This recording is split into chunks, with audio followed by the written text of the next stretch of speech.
Predestinasi berarti bahwa Tuhan telah memilih untuk menunjukkan dirinya dan kebenarannya kepada manusia. Dan jika mereka menaati panggilannya, mereka ditakdirkan atau ditetapkan masuk surga.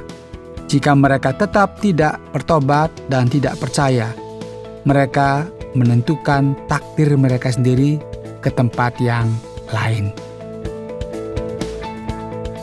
Saudara pendengar, bersama dengan saya, Oti Priambodo, dalam program Jalan 66.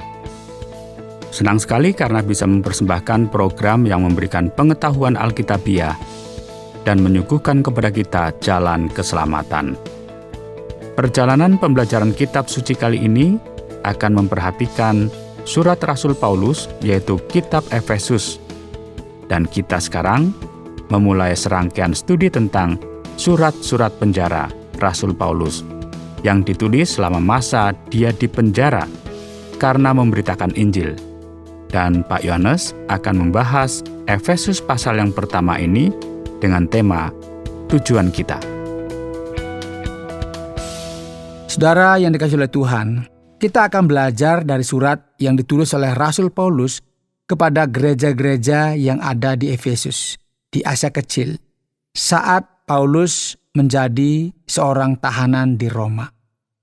Paulus telah mendirikan gereja-gereja di Efesus pada salah satu perjalanannya sebagai misionaris. Tinggal bersama mereka selama sekitar 3 tahun. Tujuan suratnya adalah untuk menguatkan iman orang-orang Efesus kepada Kristus, menekankan kasih Allah, dan menegaskan kembali kebenaran tentang bagaimana Yesus membayar dosa-dosa di atas kayu salib. Paulus menunjukkan dalam pasal pertama bahwa orang percaya diselamatkan oleh karena anugerah, dan betapapun buruk mereka dahulunya ketika mereka masih berada di luar Kristus, mereka sekarang telah masuk ke dalam keluarga Tuhan dengan hak istimewa yang sama dengan orang Yahudi yang percaya kepada Kristus sebagai Mesias. Surat ini dianggap sebagai salah satu surat yang lebih penting dalam Perjanjian Baru. Mengapa? Karena menunjukkan kepada kita apa arti sebenarnya dari pekerjaan Kristus Yesus bagi umat manusia.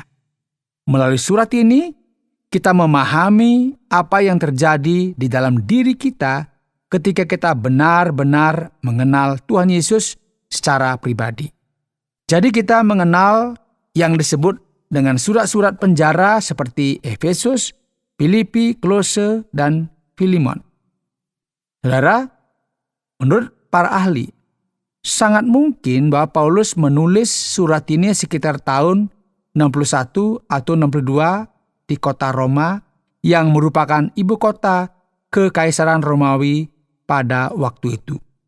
Jadi, ia mulai mencoba menjelaskan kepada orang Kristen bagaimana Tuhan telah memanggil mereka ke dalam cahaya kehadirannya dan bahwa kita sedang menuju ke suatu tempat.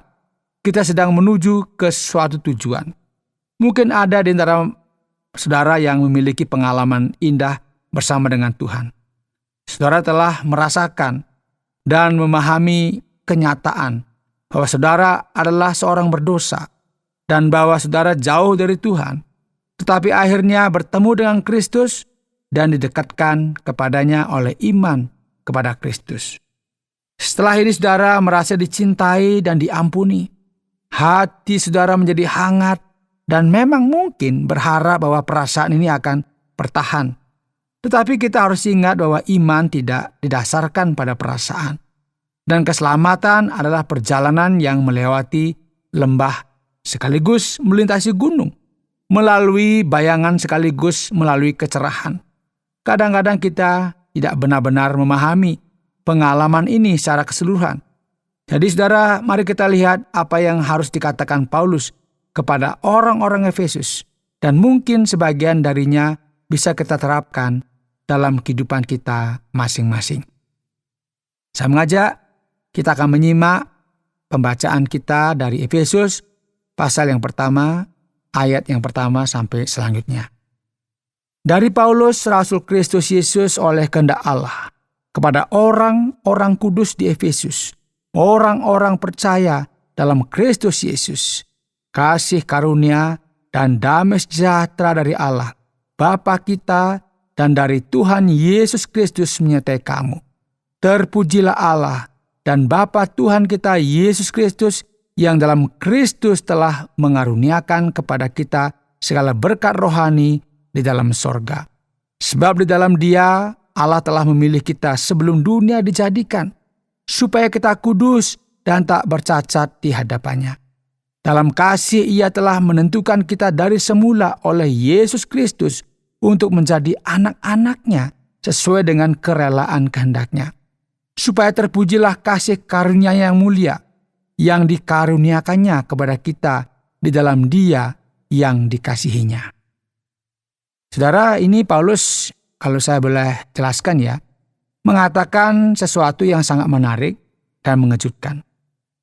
Momen keselamatan, momen ketika kita memiliki pengalaman dengan Tuhan, momen itu sebenarnya tidak dimulai di sana.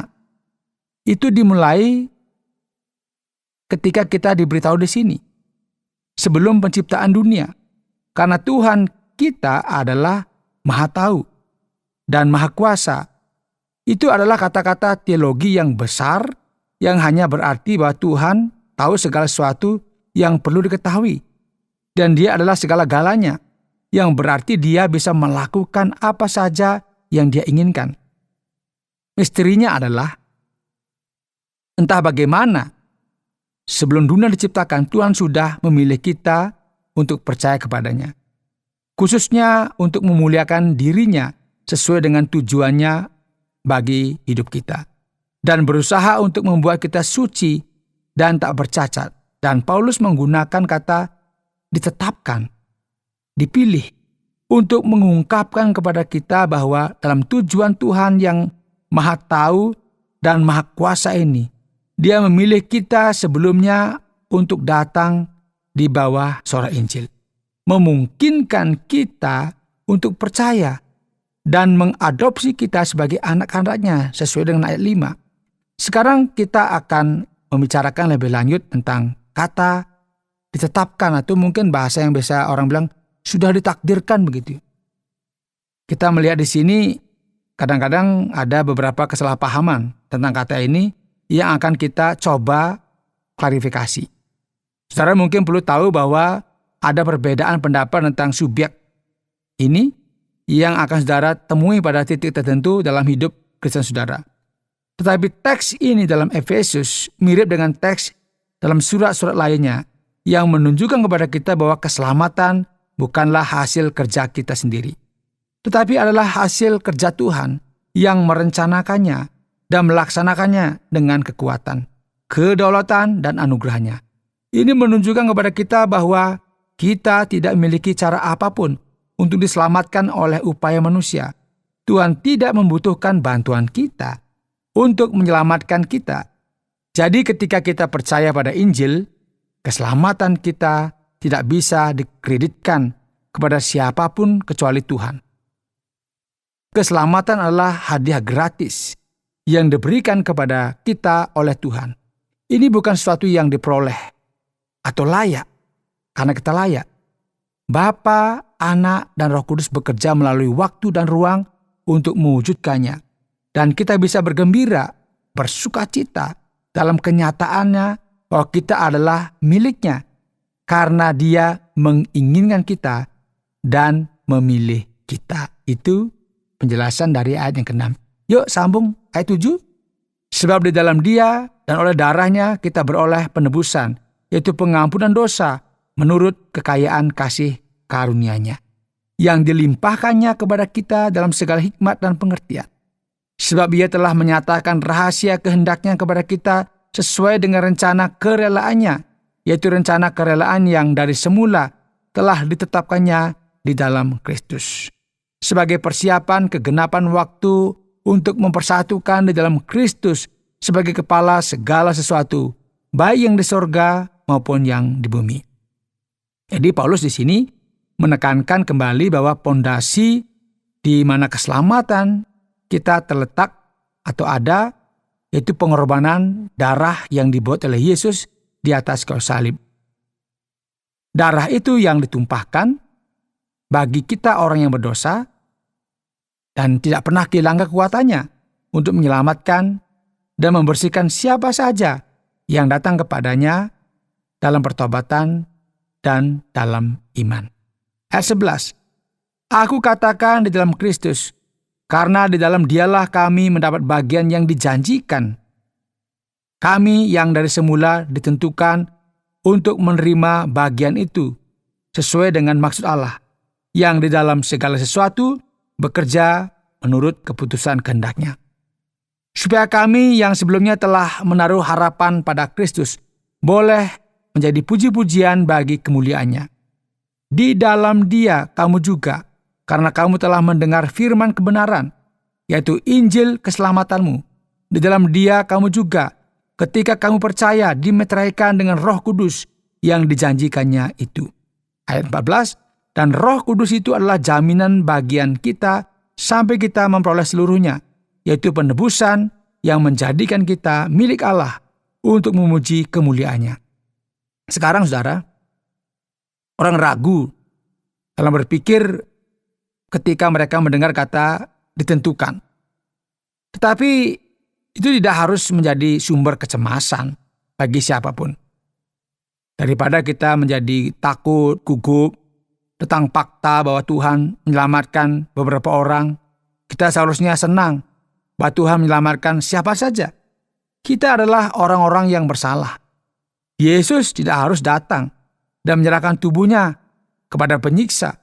Dia melakukannya karena cinta yang sangat besar terhadap umat manusia dan mengajukan undangan terbuka yang akan kita baca dalam Injil. Siapapun yang haus, siapapun yang ingin dosa-dosanya diampuni, mari datang. Dia tidak akan dibuang. Ayat 15, karena itu setelah aku mendengar tentang imanmu dalam Tuhan Yesus dan tentang kasihmu terhadap semua orang kudus, aku pun tidak berhenti mengucap syukur karena kamu. Dan aku selalu mengingat kamu dalam doaku dan meminta kepada Allah Tuhan kita, Yesus Kristus, yaitu Bapa yang mulia itu, supaya Ia memberikan kepadamu roh hikmat dan wahyu untuk mengenal Dia dengan benar. Dan supaya Ia menjadikan mata hatimu terang, agar kamu mengerti pengharapan apakah yang terkandung dalam panggilannya. Betapa kayanya kemuliaan bagian yang ditentukannya bagi orang-orang kudus. Dan betapa hebat kuasanya bagi kita yang percaya, sesuai dengan kekuatan kuasanya yang dikerjakannya di dalam Kristus dengan membangkitkan Dia dari antara orang mati dan mendudukan Dia di sebelah kanannya di sorga. Jauh lebih tinggi dari segala pemerintah dan penguasa dan kekuasaan dan kerajaan dan tiap-tiap nama yang dapat disebut. Bukan hanya di dunia ini saja, melainkan juga di dunia yang akan datang. Dan segala sesuatu telah diletakkannya di bawah kaki Kristus, dan Dia telah diberikannya kepada jemaat sebagai kepala dari segala yang ada. Jemaat yang adalah tubuhnya, yaitu kepenuhan Dia yang memenuhi semua dan segala sesuatu. Demikian saudara, kita telah membaca dari surat Efesus pasal yang pertama, ayat pertama sampai dengan yang ke-23. Anda sedang mendengarkan Jalan 66 dalam rangkaian pembahasan Efesus pasal yang pertama yang telah dijelaskan oleh Pak Yohanes dengan topik tujuan kita. Baiklah, saat ini kita akan bersama-sama beranjak kepada bagian tanya jawab. Pak Yohanes, saat ini kita melihat ke Efesus pasal yang pertama. Dan saya harus mengakui gagasan bahwa Tuhan sudah memiliki saya dalam buku perencanaannya, jauh sebelum saya bahkan lahir. Benar-benar memaksa saya untuk berpikir cukup keras, Pak Yohanes. Benar sekali Pak Oti, ya, buku-buku yang sangat tebal telah ditulis dalam upaya menjelaskan misteri apa yang dimaksud Alkitab dengan predestinasi ini. Biasanya di sekolah teologi akan terjadi perdebatan terkait pertanyaan kehendak bebas dan kedaulatan Tuhan. Mungkin ya seperti anak-anak yang berkelahi gitu ya. Namun kita tak menemukan jawabannya. Karena kita bukan Tuhan. Pada akhirnya kita hanya butuh kerendahan hati untuk membiarkan Alkitab ya tetap sebagai firman Tuhan, sebagai Alkitab. Menyadari bahwa kita melihat melalui kaca yang sangat gelap dan tidak memahami apa yang tertulis. Menurut saya ini ya, kata-kata Yesus dalam Yohanes 6 ayat 37 memberitahu kita, semua yang diberikan Bapa kepadaku akan datang kepadaku, dan barang siapa datang kepadaku, ia tidak akan kubuang. Nah, jika kita percaya pada predestinasi atau penetapan atau pemilihan sebelum kita ada begitu ya, maka kita dikuatkan oleh firman-Nya. Semua yang diberikan Bapa kepadaku akan datang kepadaku. Tetapi jika kita percaya bahwa kehendak bebas sebagai faktor penentu, maka kita diberi penghiburan juga oleh kata-kata ini. Dan barang siapa datang kepadaku, ia tidak akan kubuang. Saudara, jangan pernah mencoba untuk memikirkan dalam pikiran saudara, apakah saudara adalah orang pilihan atau bukan. Saudara diperbolehkan untuk datang kepada Yesus dan menerima keselamatan. Bertobatlah kepada Tuhan Yesus, percayalah kepadanya, dan saudara diselamatkan. Dan sorga adalah menjadi bagian bagi kehidupan saudara. Sekarang, Pak Yohanes, kita perhatikan, beberapa orang mungkin mencoba menggunakan doktrin pemilihan sebagai alasan, baik untuk tidak mengikuti Kristus, dengan mengatakan, saya bukan orang pilihan, atau untuk tidak menyebarkan Injil kepada orang lain karena kita mungkin mengatakan, Tuhan akan menyelamatkan siapa yang Dia ingin selamatkan. Tidak peduli apa yang akan kita katakan atau lakukan. Iya, bisa terjadi seperti itu Pak Oti. Tetapi jika kita melihat kebangkitan besar dalam sejarah, mereka tidak dipimpin oleh orang-orang yang duduk diam dan mengharapkan Tuhan melakukan semuanya, tetapi oleh orang-orang yang berkhotbah dan bertindak seakan-akan keselamatan bergantung pada kerjasama kita. Dan jika seseorang tidak percaya bahwa Tuhan berdaulat dalam pemilihan, para pendeta merasa khawatir ya. Mungkin mereka tidak menjelaskannya dengan cukup baik atau tidak menggunakan kata-kata yang tepat. Tetapi jika kita percaya pada kedaulatan Tuhan dalam pemilihan, berarti kita bisa santai mengetahui bahwa hal itu tidak hanya bergantung pada kemampuan berbicara kita. Doktrin pemilihan seharusnya tidak menjadi batu sandungan bagi siapapun. Adalah tanggung jawab manusia untuk percaya dan diselamatkan, serta membantu mengumpulkan orang lain ke dalam iman yang benar. Adalah pekerjaan Tuhan untuk menyelamatkan yang hilang. Untuk kemuliaan Tuhan, biarkan manusia melakukan apa yang menjadi bagiannya, dan Tuhan melakukan bagiannya. Sama halnya dengan pernikahan yang baik, ya.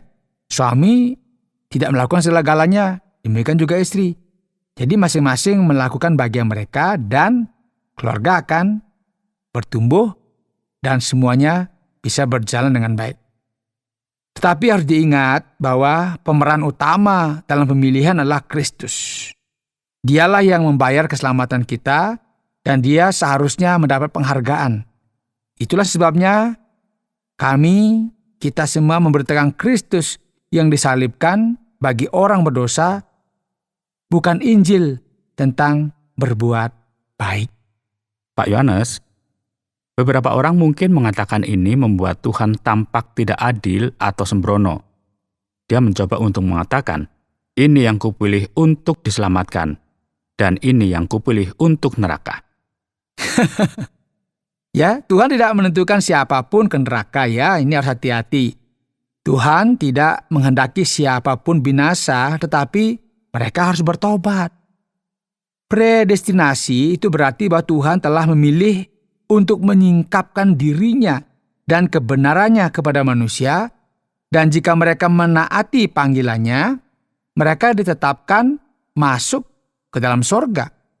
Sebaliknya jika mereka tetap tidak mau bertobat dan tidak percaya, mereka menentukan diri mereka sendiri ke tempat lain, dan Tuhan tidak datang seperti seorang penjahat, mendobrak pintu, menodongkan pistol ke kepala kita, dan memaksa kita untuk percaya. Tidak, saudara. Kita memiliki pilihan. Paulus memiliki pilihan bahkan setelah Yesus menampakkan diri kepadanya di jalan menuju Damaskus. Bahkan Yudas Iskariot memiliki pilihan. Hanya saja dia memilih pilihan jauh sebelum dia mengkhianati Tuhan dengan 30 keping perak. Manusia membuat pilihan untuk taat atau melawan Tuhan dalam banyak cara di sepanjang waktu. Kita sedang berbicara tentang pencipta alam semesta. Dia adalah yang baik. Kita adalah orang-orang yang berdosa terhadap Dia. Tuhan tidak berhutang apa-apa kepada kita. Ini adalah hadiah gratis yang diberikan Tuhan yang murah hati dan sabar kepada kita melalui Injil. Apakah kita memahaminya sepenuhnya atau tidak? Alkitab memang mengajarkan predestinasi. Dan jika kita tidak menyukainya, seperti yang ditulis Paulus kepada orang Roma, tetapi siapakah engkau, hai manusia, sehingga berani membantah Tuhan? Baik, Pak Yohanes, saya mengerti. Sekarang kita coba untuk kembali kepada ayat yang pertama. Kita lihat surat Paulus ditujukan kepada orang-orang kudus di Efesus. Apakah itu yang dimaksud sebagai seorang santo menurut Alkitab? Ya, Paulus menganggap siapa saja yang percaya pada Kristus sebagai seorang santo atau orang suci, begitu ya. Mereka tidak harus memiliki pangkat khusus atau tingkat kekudusan tertentu. Dan mereka tidak harus diberikan gelar kesucian oleh manusia.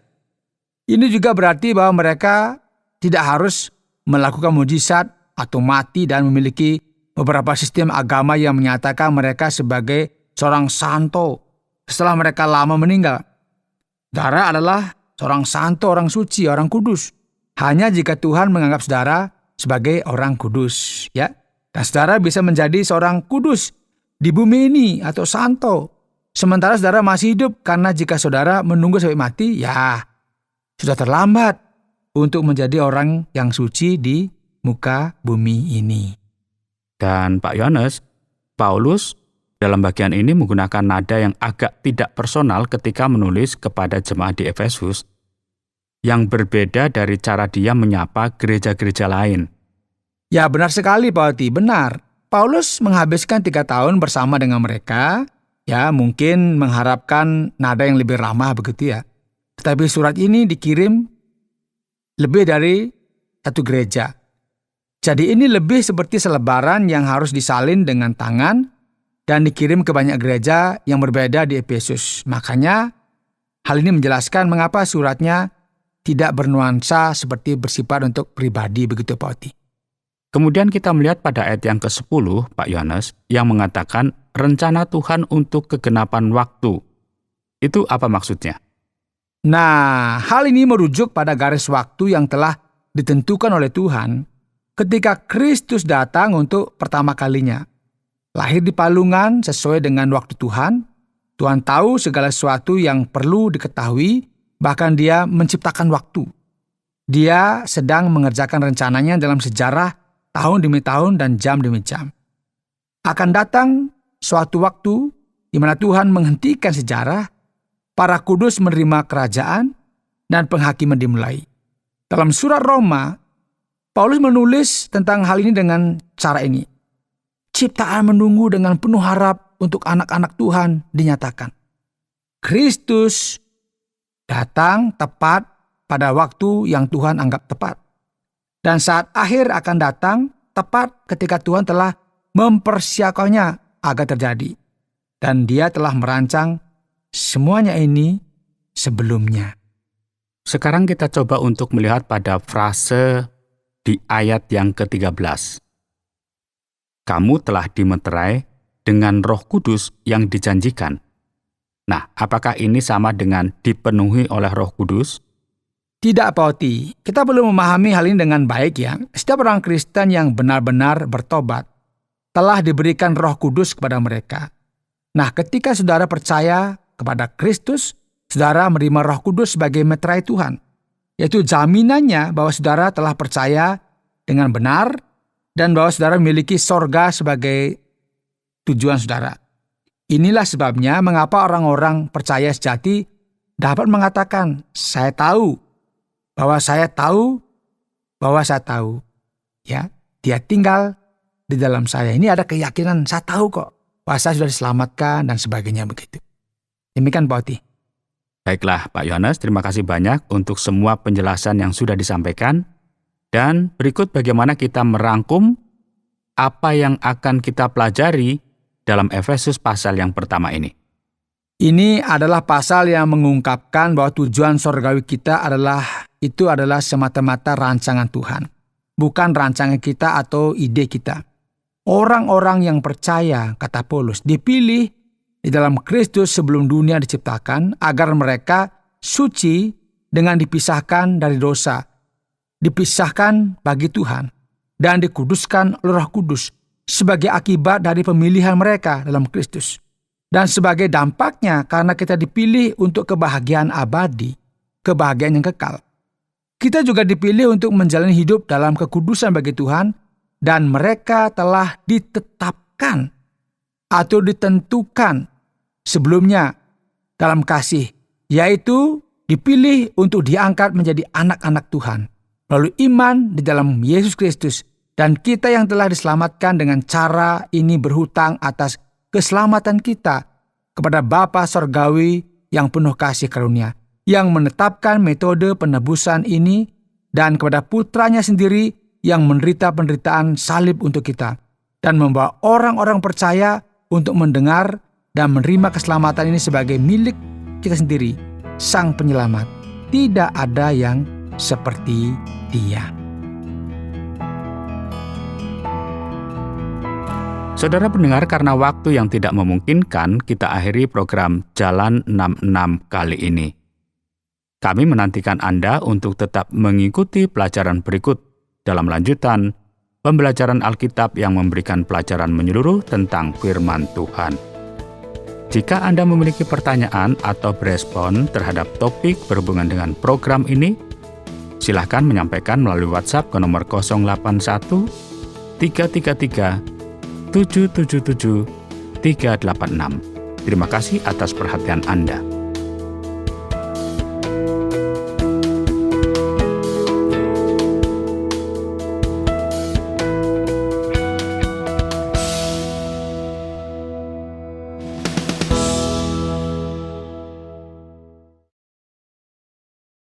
Terima kasih Anda sudah mengikuti program kami. Jika Anda diberkati, jangan lupa like, komen, dan share supaya Anda tidak ketinggalan setiap program terbaru kami. Jangan lupa juga untuk subscribe channelnya dan nyalakan loncengnya. Jika Anda ingin mendukung pelayanan kami, bisa melalui rekening kami berikut ini atau menghubungi kami di sini.